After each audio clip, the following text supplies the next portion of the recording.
everyone, this is Heidi coming to you from sunny Florida.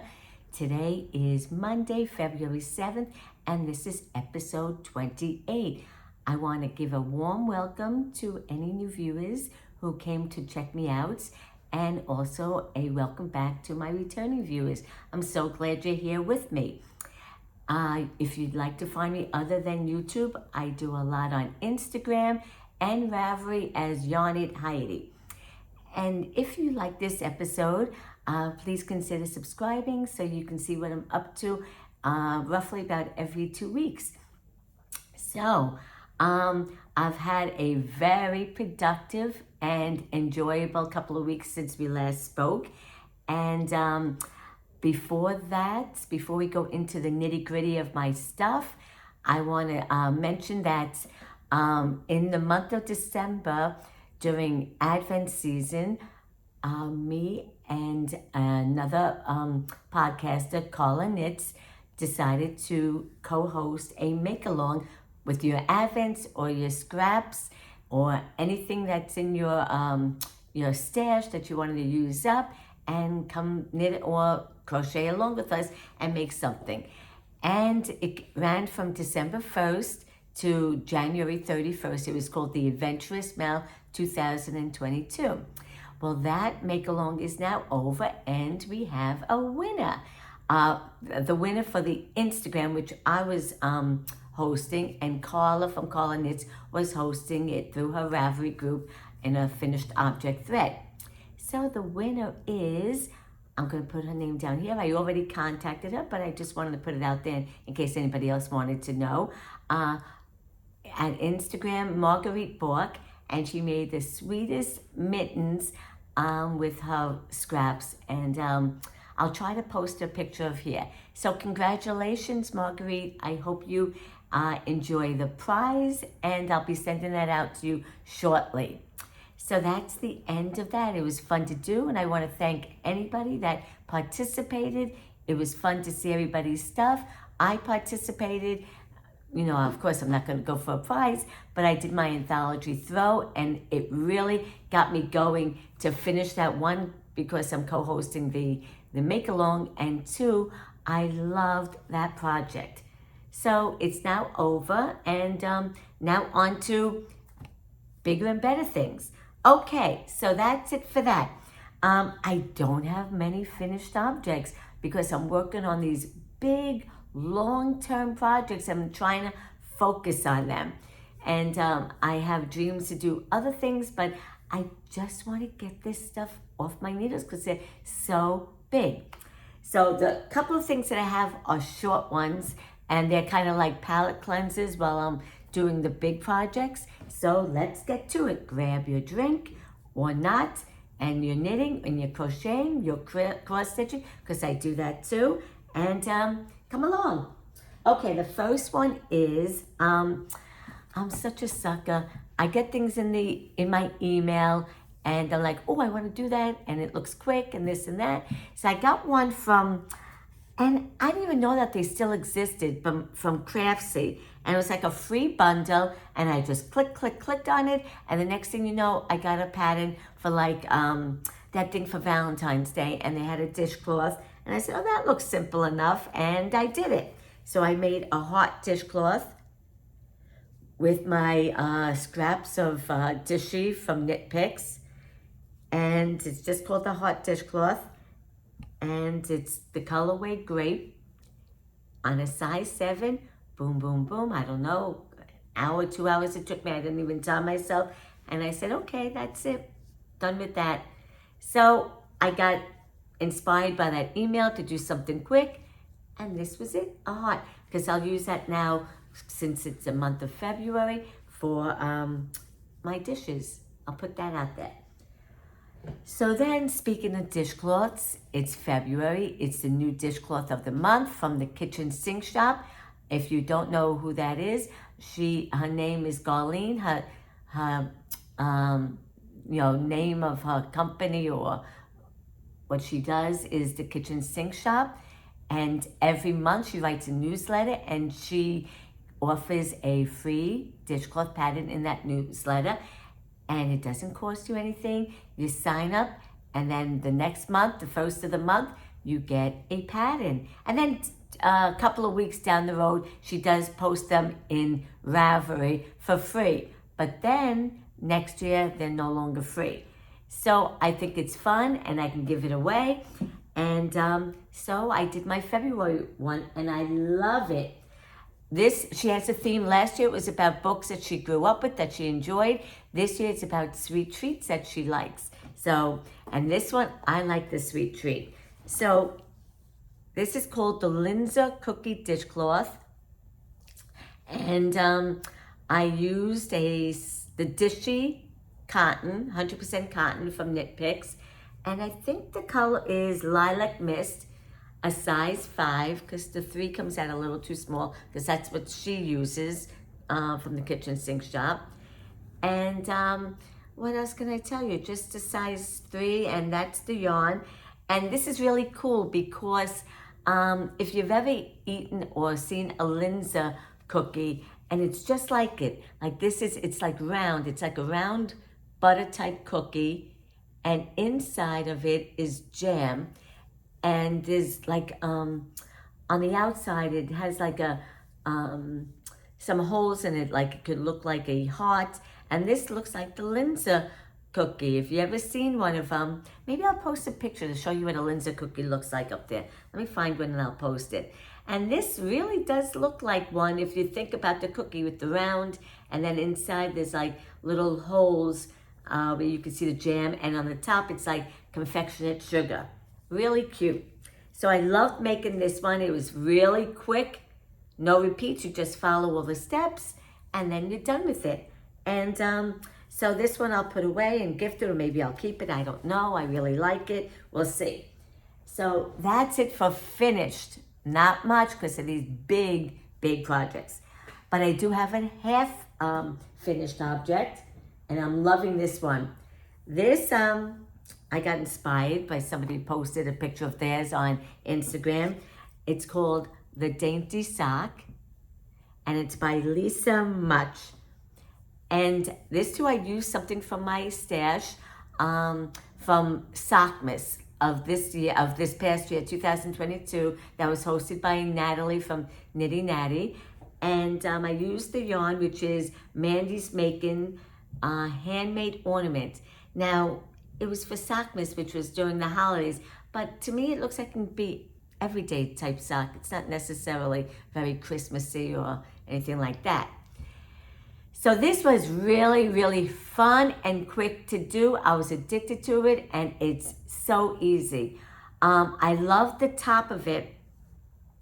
Has like a picot edge. And this is so cool how you fold in the cuff and you make this picot edge. And then her heel was like a, not a true slip stitch and gusset type heel, but similar. And that was really cool.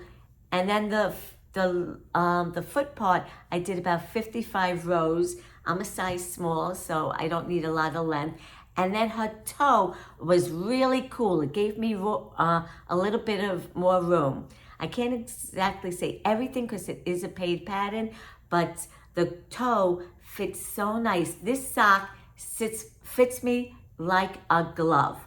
So I used 2 circulars on it, and it went real quick. I'm almost up to the toe on the second sock, but I'm not going to show you that. I just wanted to show you my half finished. What else can I tell you? That's about it. So much fun. I loved her toe. I think I'm going to try to copy it or copy and paste it, and use it for my toes for all my other socks. It gave me more room and fit like a glove. I love this. But I can't really give this to anybody else because it fits me like a glove, and have very small foot, so I don't think it would fit anybody else. And I did 56 stitches. So if anybody else, I would do 60 or 64. And that's my half finished object. That's it. Just working on numerous other things. I picked up something else that it was in hibernation. I just stopped doing it for a little bit. And I really only like to take it to places that I don't have to think much. And all my other projects, I have to think, count rows and all that. So I picked it up. Let me just take one little sip. Okay, and it is my Advent Wallop Carol. Okay, this I haven't showed you guys in quite some time. Was inspired by Kay from the Crazy Sock Lady. She's on her second one, or did complete the second one, but I was inspired by her, when I saw the first one. So I'm using, oh, by the way, it's by Lanicky Bosman, that's the designer, size 6 needles, and I'm using minis that my friend Renee from the Love and Stitches membership gave to me. So I'm not going to say much about it, but there is a provisional cast on, and then when I'm done with it, I will connect it with a 3 needle binder, but I'm not sure I'll do that because it leaves a little bit of a seam. I might do a Kitchener so that it has no seam.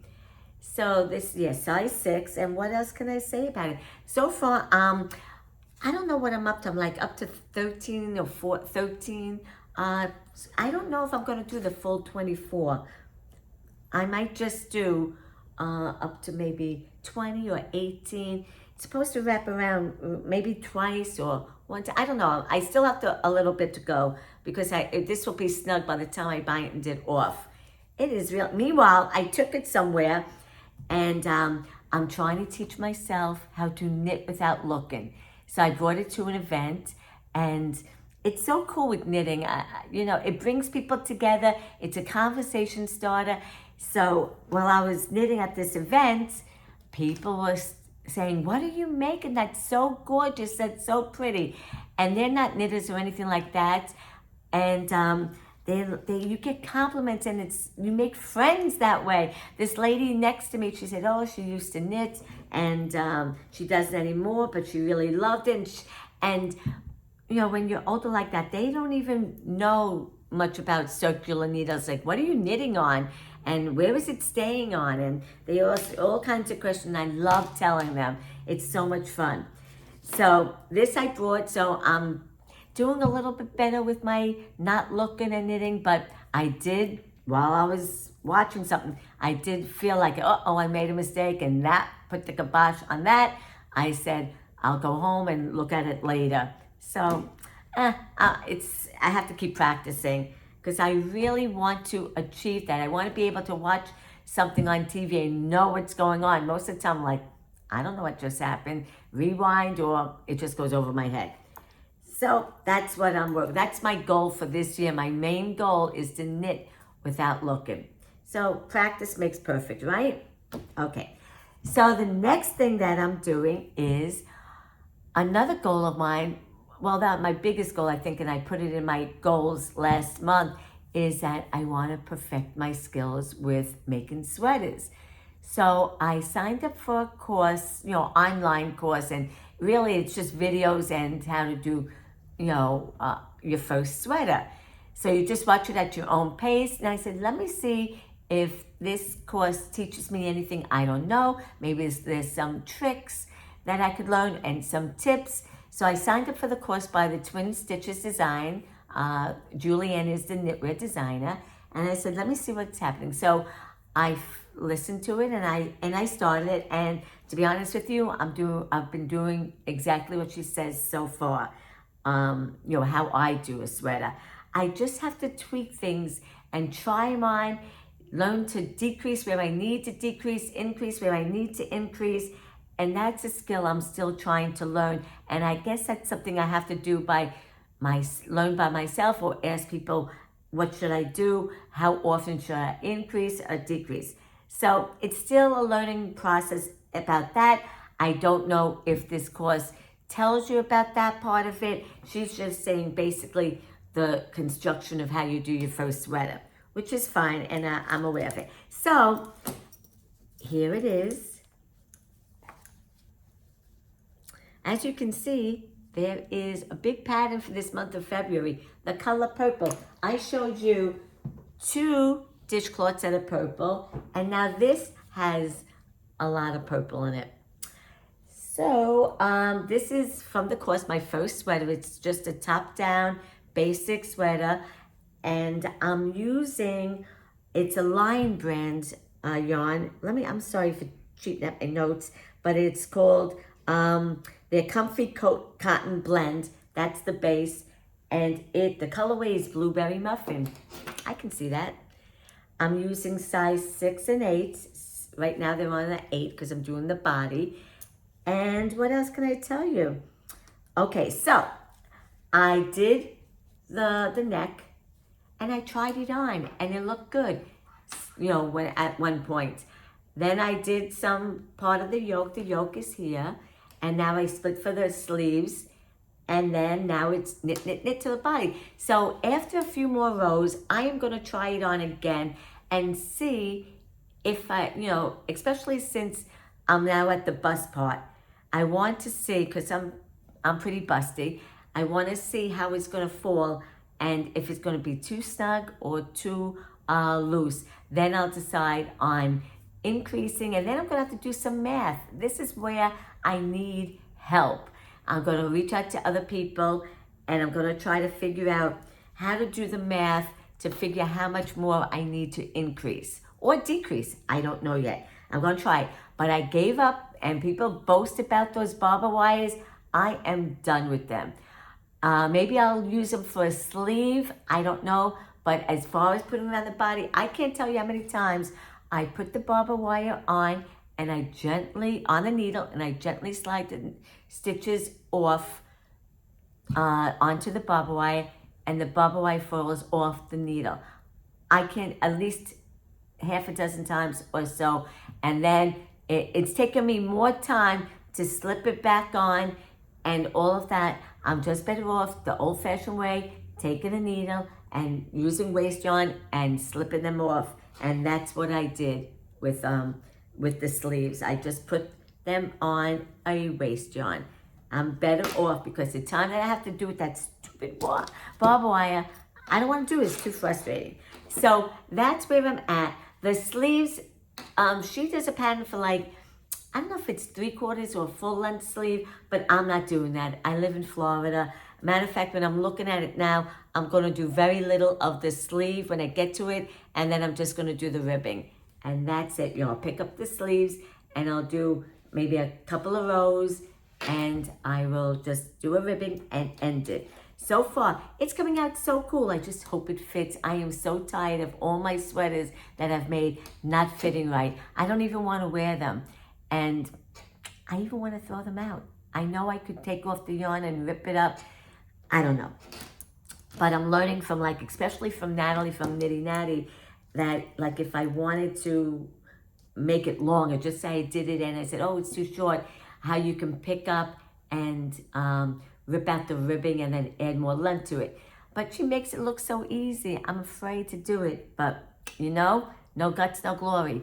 So I'll see what happens. Hopefully I'll have the right length and I don't have to rip. But I just, that's why somebody gave me advice and they said, just keep trying it on. And that really is the key to make it fit the way you want to. So that is that with my first sweater. It's called my first sweater, and it's a course by Twin Stitches Design. And so far, I've been doing what I'm supposed to be doing. I want to see if there's tips as we go along. Okay, the last work in progress that I have is, oh boy, I am so proud of this one. You know why? Because through my membership with the Love and Stitches membership, which is hosted by Natalie from Nitty Natty, that membership really inspires, motivates me, and I've met friends, and I just love it. I'm so glad I found it, that community. Anyway, what we're doing, what she had this little, and it's still going on for a couple of more days, is a little challenge, 30 for 30. So work on a project for 30 minutes for 30 days. She really extended it a little bit longer for people that just joined the membership. And this project I put on hold because I had a serious hand injury and I couldn't do it. And it's a big project and I just couldn't get to it. But now I'm back to doing everything I can normally. And I just been doing the 30 for 30, and I have done so much. It's called it was a mystery road trip to Florida, and each week or every 2 weeks you would get a new clue to the shawl. So I wanted to do it. I live in the state of Florida, and last year they did the state of Maryland, and the first year they did the state of Pennsylvania. So I'd like to do as many states as I can throughout the years. Every year it's a different state, and they talk about their inspiration of that state. The designers are, there's two of them, really clear designs, and this year was Florida. So I'll show you where I'm up to. Hopefully nothing will fall off. Oh man, I might have to stand up for this. Okay, the last time I showed you guys, that just shows you how the 30 and 30 really has helped me get far. I was only on like one leg, one panel, like you do two separate panels and then you join them. So I joined it. This is where I'm joining now. I think I was way down here where that stitch marker is. Yeah, I think that's where I was. I did this much. Wow, from doing the 30 for 30. That is a great concept because I'm still doing it, even though for me I did the 30 days for 30 minutes, 30 minutes for 30 days, but I'm still doing it because I feel like, sometimes it's taxing on you when you're doing a project that's involved. So I said, you know what, 30 minutes is enough. I'll do it, and then I'll do other things. And a lot of times, like the other day, I said, I have to be somewhere in like 45 minutes or an hour. I'll do even more than 30 minutes until I have to go. So let me tell you about the yarn. The needles are a size, there's 3 and 4. Right now I'm on the size 3. And the yarn is by Baah Yarns La Jolla, and there's 4 different colors I'm using. Pink Toumaline, I think it's Pink Toumaline, Falling in Love, Pink Sand, and Primrose. Those are the 4 colors, and they're all fingering weight. And what else can I tell you? The part that I'm up to now is you can pick, each designer picks their own design, and during the whole process, I was using both the designers' project, like their design. Now at this part, you could only pick one or the other. So the part that I'm up to now is an intarsia. Now I've never done intarsia. And she has a video on it and an explanation. I was doing okay with it, but then I made a goof. I don't know what I'm doing wrong. You're not supposed to have floats, and here I have floats. I don't know. I'll just keep going with it. I'm going to try to perfect it as I go along. So the section that I'm up to is this designer went to St. Augustine, and she saw the oldest fort that's there. Let me see if I could say it. And I've never been there. I've never been to St. Augustine. I live in Florida, but St. Augustine is far. It's called the Castillo de San Monica. It's a fort in St. Augustine, a very old fort, and she was inspired by it. And I loved the way her design looked for that section. Right now, you can't see anything about a fort. It's going to go into other colors because I already have to put in a color here, the dark color, and then it's variegated. And then I'm going to use another color. Let's see how it goes. Next time I speak, we'll see how I do with this intarsia. And she gives you a chart, but I'm doing the step-by-step directions because this is new to me with intarsia, and I don't want to get more confused with the charts. And I know how to read charts. I just don't want to make too many boo-boos. I already think I made one. So that is what it is. You can't see what it looks like now as far as being a fort. I'll get to that part later. Let's see if I can tell anything else. I don't even remember what some of this stuff is. This part here with the beads. The amusement parks in Disney World. She was inspired, I think it was Cynthia, one of the designers. And right now it's upside down, but they look like Mickey Mouse ears. This is not the way it's going to be. It's going to be turned upside down eventually. So those are Mickey Mouse ears. So anyway, I'm plugging along from that 30 for 30. And it's so great because when I'm done with this, I'm going to work on my Stephen West mal for 30 for 30 and see how far I got that done. I am not far on that one. Everybody's done there. I had to put everything on hold because of the holidays and Advent season. So that is on the back burner, Stephen West. But when I'm done with this, that's going in my 30 for 30. What a great concept. Okay, that is it. I only have one acquisition. And again, I'm very influenced by Instagram. And I follow this person, this company, the Vessel Stitch Company, and I saw that they're closing their shop. So they were going to have a big sale. And I love their stitch markers and progress keepers. And they always had like a stitch club of the month. And anyway, I bought many things from them in the past. So I said, okay, they're having a closing out sale. I got to get it for that price. I have to. So the first one that I got is like an iced coffee. Look how cute that is. I don't drink caffeinated coffee, but I do drink iced decaf coffee. So that is an iced coffee one. And then this one I had to have. I love hearts. And I guess it was like for their February Stitch Club. I'm not sure. But there they are, hearts. And then there's one in the middle with an arrow. Oh, this one flipped over. So now that I show it, I got to put it on some of my stuff because Valentine's Day is in like a week and a half. Or maybe even less. No, in a week. Is it? I don't know. It's also my birthday month. So that is it. Now, life. I had so much happening in the last couple of weeks since we last spoke. One was not so great, but it's over and done with. I had a terrible tooth pain, and then, I had to go to the dentist, and I'm learning my lesson. I have a fear of dentists because I had bad experiences growing up, so I have a dentist phobia, and I'm getting better though, so I had to go. I'd rather have 10 babies than go to the dentist. So I went to the dentist, and he says, oh, that tooth, did whatever. He says, needs a root canal. But in the meanwhile, he said, your gums are not in good shape. You need a deep cleaning, blah, blah, blah.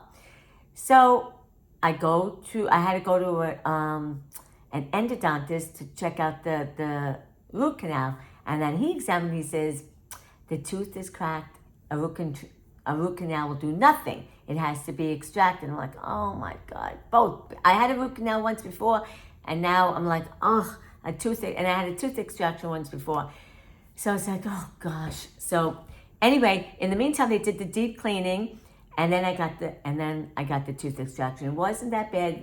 It was a little painful a couple of days afterwards, but it's all done and over with. But now I've learned my lesson. I'm bigger now. Back then when I was a little girl and I had those bad experiences, things have come a long way. The pain isn't as bad as what it was back then. They do other things. So I'm going to keep on top of it. Listen, I've been through a bad hand injury. I've had a retina detachment. I've had all this stuff that had a lot of pain. So actually the tooth thing is just add another one to my notch, another one. So it's not as bad as it used to be, and with the pain that I've been through for the last 5 years, it's not like it. No, it's just added to the pile. So that was that. Okay, so that was the only thing that wasn't so great. Okay, so then last weekend, and I wanted to do this at my place here. They have a theater, and they were having a Carole King tribute. I don't know about you guys, but I grew up with Carole King, that famous album Tapestry, and I was like, I want to go. I don't care who's going with me, I'm going. Well, me and Bill did go, and we had a blast. It was so good. I knew every song. I wanted to sing out loud, and I know that's annoying to other people, so I didn't, but I was singing in my head. I was mouthing the words, and that's where I was knitting. I said, you know what? I could see the stage, and, of course, it's not Carole King, and she didn't sing like Carole King, but she was a good singer. But the songs were all there that I loved, and I was knitting until I found the goofy, and that's where the ladies, said, "Oh, how beautiful! That's gorgeous! I want to blah blah blah." And so it was a blast. All the songs, and then at the end, they made everybody stand up, and they were singing, "I feel the earth move under my feet." So everybody was dancing and singing. That was how it ended, on a blast. Everybody standing and dancing. So that was a lot of fun. I love going to see these local bands and stuff like that. And we met these other people. We've been going to local bands around here, and they're free, and it's so wonderful. Right in your backyard, you could do all this stuff for free and enjoy yourself with other people, or even with your mate, or even by yourself. It doesn't matter. Then the other exciting thing was, this past weekend, me and my friend Esther took a trip up to Orlando to meet 2 members from our Love and Stitches membership. One we met a few times, Matez, and it's so great because for some reason everybody comes to Orlando because of Disneyland and all that stuff, or Disney World. And this person was coming in, Jordan, and she was coming in for work, and her parents lived there, and they was staying in a hotel in Orlando. And we drove up and we met her, and we went out to lunch, and then we knit for a little bit. And it was so wonderful to meet somebody new. We would see you on Zoom and we'd talk and you get to know them, but now we get to see them in person. It was great. I'll post a picture of all 4 of us there. Then me and Esther, her son lives in Orlando, so we stayed over because it is a 3-hour drive from where I live. And, it's a long day, 6 hours of driving. So we stayed at her son's house. And then in the morning, we got up and had breakfast and knitted a little bit, took our leisure home drive home, and stopped, had lunch, and then came home and rested and knit on my 30 for 30. And here I am the next day talking with you guys.